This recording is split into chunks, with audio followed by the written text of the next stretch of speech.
Hello दोस्तों, आप लोगों का स्वागत है यूट्यूब चैनल महादेव पाठशाला पर। और आज हम लोग फिर 20 क्वेश्चन देखने वाले हैं और ये जो वीडियो सीरीज है ये 8वां होने वाला है। तो चलिए शुरू करते हैं। पहला सवाल है कि जो ब्रिटिश संसद है उसके सदस्य बनने वाले पहले भारतीय कौन थे। तो पहले भारतीय थे दादा भाई नौरोजी। ठीक है।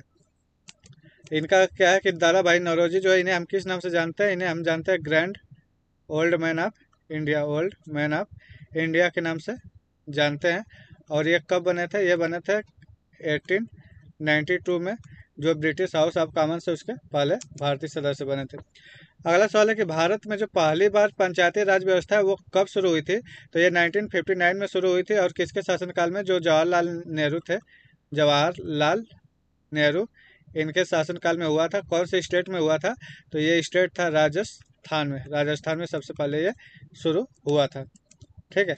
तो यहाँ पे देख लीजिए, राजस्थान का जो नागौर जिला है वहाँ पर कब स्टार्ट हुआ था? 1959 में 2 अक्टूबर को। ठीक है। निम्नलिखित में से कौन सी भारत की सबसे पुरानी पर्वत श्रृंखला है? तो वो कौन से है? वो है राजस्थान के अरावली पर्वत, जो कि अभी हाल ही में चर्चा का विषय भी बनी हुई थी। ठीक है। और ये केवल भारत की नहीं बल्कि ये पूरी दुनिया की पहली फोल्ड माउंटेन्स श्रृंखलाओं में से एक है। ठीक है। अगला सवाल है कि रामसर कन्वेंशन किसके संरक्षण से संबंधित है? तो ये जो वेटलैंड्स होते हैं ना, यानी कि जो झील हो गई या फिर जो दलदली जगह हो गया, इनके संरक्षण से ये संबंधित है। कब ये अस्तित्व में आया था? तो 2 फेब, अभी हाल ही में 2 फेब को क्या मनाया गया है? 2 फेब को मनाया गया है रामसर कन्वेंशन के उपलक्ष्य में मनाया गया वेटलैंड्स डे मनाया गया है। तो 2 फेब 1971 में सबसे पहले सब देश यानी कि ग्लोबली क्या होते हैं, इकट्ठा होते हैं और सब लोग हस्ताक्षर करते हैं। कहाँ पे हस्ताक्षर करते हैं?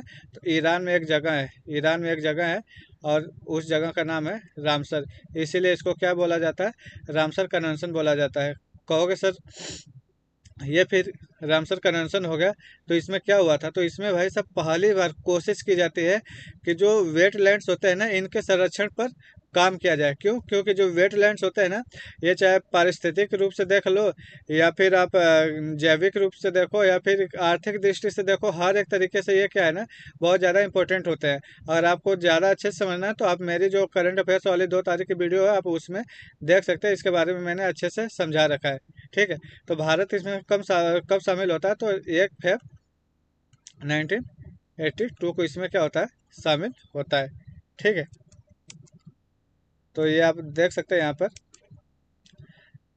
किस भारतीय राज्य में राष्ट्रीय उद्यानों की सबसे अधिक संख्या है? तो वो है मध्य प्रदेश में। टोटल कितने हैं अभी यहाँ पे? 12 है। भारत के पहले मुख्य चुनाव आयुक्त कौन थे? तो ये थे सुकुमार सेन जी। ठीक है। ये कब? 1952 का जो आम चुनाव हुआ था वो, और 1957 का जो आम चुनाव हुआ था, ये दोनों किसके शासनकाल में? इन्हीं के शासनकाल में ये चीज़ हुई थी। देखिए 1950 से 1958 तक थे और ये 2 चुनाव हुए थे। तो 1951 से 1952 वाला और 1957 वाला, ये दोनों का संचालन किसने किया था? इन्होंने ही किया था। एक है कि फूलों की घाटी जो राष्ट्रीय उद्यान है, फूलों की घाटी राष्ट्रीय उद्यान कहाँ पर है? तो ये उत्तराखंड में। फूलों की घाटी राष्ट्रीय उद्यान और नंदा देवी, ये दोनों क्या है? ये यूनेस्को के वर्ल्ड हेरिटेज साइट्स में ये नामांकित है। ठीक है। तो फूलों की घाटी जो उत्तराखंड है वो चमोली जिले में स्थित है। कहाँ पे? चमोली जिले में स्थित है। और ये यूनेस्को के विश्व धरोहर स्थल में भी ये शामिल है। भारतीय संविधान किस अनुसूची में दल बदल विरोधी कानून शामिल है? तो ये जो 10वीं है ना, 10वीं में बोला जाता है कि जो दल बदल यानी कि कोई भी जो दल है वो अपना, या कोई भी जो विधायक है, संसद विधायक है, वो अपना जो दल है वो बदल नहीं सकते। क्योंकि जब ये दल बदल कर लेते हैं तो ऐन वक्त पे जो सरकार होती है वो क्या होती है? पलटी मार जाती है। तो इन सब कानून चीज़ों से बचने के लिए एक नया कानून लाया गया था। जबकि जो 9वीं अनुसूची है वो किससे है? भूमि सुधार आंदोलन से या भूमि सुधार से संबंधित है। और ये 11वीं किससे है? यह पंचायती राज व्यवस्था से संबंधित है।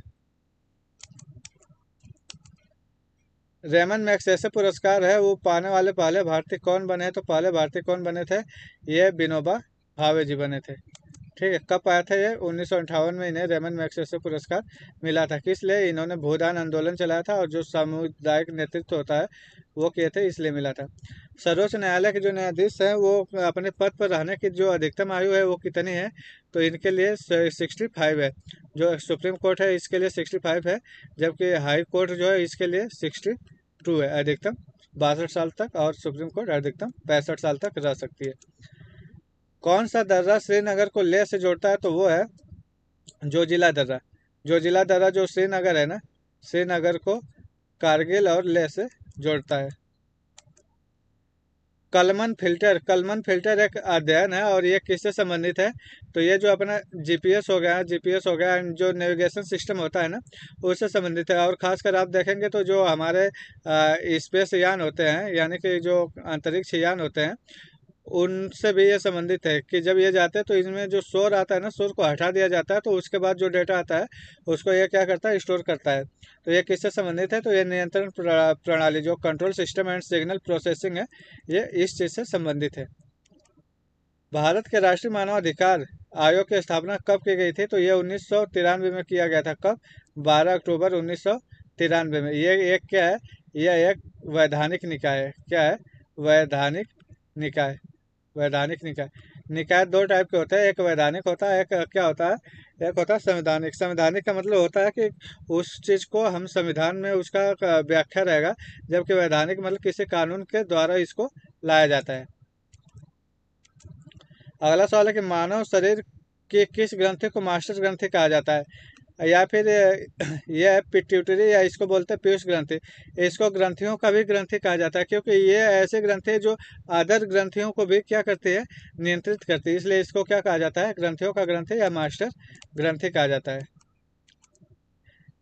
ओलंपिक पदक जीतने वाली पहली भारतीय महिला कौन थी, तो वो थी कर्णम मल्लेश्वरी, और ये कब जीती थी, ये सन 2000 में वो पदक जीती थी। पदक कैसा था? कांस्य पदक ये जीती थी।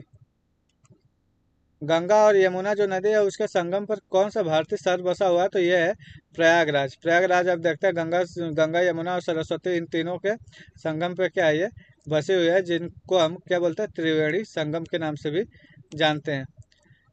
ध्वनि की जो तीव्रता है उसको मापने की इकाई क्या है, तो उसको मापने की इकाई क्या है, डेसिबल, यानी कि डीबी। भारत का अंतिम मुगल सम्राट कौन था? भारत का अंतिम मुगल सम्राट कौन था, तो बहादुर शाह जफर था, जो कि जब 1857 की क्रांति होती है तो उसके पश्चात जो अंग्रेज होते हैं इसको गिरफ्तार करते हैं। गिरफ्तार करने के बाद इनको कहाँ भेजा जाता है, बर्मा में, यंगून में, और वहाँ पे इनको क्या हो जाती है, वहाँ पे इनकी डेथ हो जाती है। किस बंदरगाह को अरब सागर की रानी कहा जाता है, तो वो है कोच्चि। कौन है? कोच्चि। क्यों कहा जाता है, क्योंकि यहाँ पे जो मसाले हैं ना, मसालों का व्यापार, और आपने देखा होगा कि सबसे पहले, क्योंकि ये एक इम्पोर्टेंट रोल निभाता है, और सबसे पहले इसका इतिहास भी है कि सबसे पहले जो अंग्रेज ये सब आए, सब लोग कहाँ पे आए, इधर ही आए। पाक जो जल डमरूमध्य है वो भारत को किस देश से अलग करता है? आपने देखा होगा कि यहाँ पे श्रीलंका है, और यहाँ पे क्या है कि यहाँ पे एक इंडिया है, ये इंडिया हो गया, ठीक है, ये इंडिया हो गया, और बीच में आपने देखा होगा ये पानी है, ठीक है, पानी है। तो जो जल डमरू मध्य होता है ना, वो दो जमीन वाली जो पार्ट होती है, इनको क्या करता है, अलग करता है। तो ये बीच में क्या है, ये बीच में ही है पाक जल डमरू मध्य, ठीक है, पाक जल डमरू मध्य। ये दो पानी वाली बॉडी को जोड़ता है, और ये दो पानी वाली बॉडी को ये जोड़ेगा, और दो जो जमीन वाले भाग होते हैं इनको क्या करता है, इनको अलग करता है। तो तमिलनाडु राज्य है, और श्रीलंका क्या है, श्रीलंका में एक मन्नार है, मन्नार की खाड़ी यहाँ पे पाई जाती है। ये मन्नार की खाड़ी, अगर बोला जाएगा कि कौन कौन से चीज को जोड़ता है, तो ये जो पाक जल डमरूमध्य है वो ये जो मन्नार की खाड़ी है उसको क्या करता है, मन्नार की खाड़ी, और जो बंगाल की खाड़ी है, बंगाल में एक पाक की खाड़ी है, इन दोनों को क्या करता है, जोड़ने का काम करता है। यानी कि मन्नार की खाड़ी और पाक की खाड़ी को क्या करता है, ये जोड़ता है। पाक मतलब पाकिस्तान नहीं समझिएगा, ठीक है।